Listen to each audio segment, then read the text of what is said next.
حفيدة نجم الكوميديا إسماعيل ياسين هي ابنة نجله الوحيد ياسين الذي اتخذ طريق الإخراج.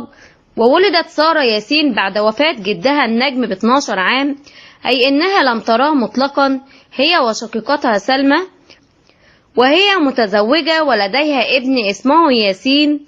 التحقت سارة في البداية للعمل الفني كمخرجة، لكن والدها المخرج الراحل ياسين إسماعيل ياسين طلب منها استكمال الدراسة أولا.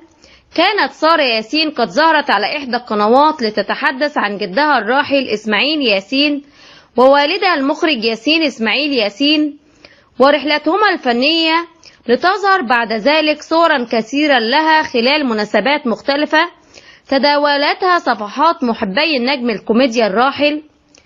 وما لا يعرفه الكثيرون أن رياض القزبجي لديه حفيدة تعمل في الوسط الفني، وهي الفنانة الشابة جوليا، والتي شاركت بالتمثيل في فيلم علاقات خطرة.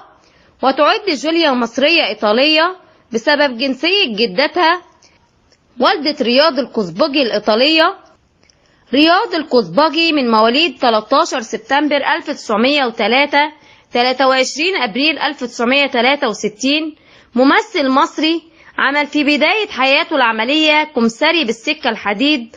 نظرا لحبه واهتمامه المبكر بالتمثيل انضم إلى فرقة التمثيل الخاصة بالسكة الحديد، وأصبح عضوا بارزا بهذه الفرقة، ثم انضم لفرق مسرحية عديدة منها فرقة الهواة، فرقة أحمد الشامي، فرقة علي الكسار، فرقة جورج ودولة أبيض، وأخيرا فرقة إسماعيل ياسين المسرحية.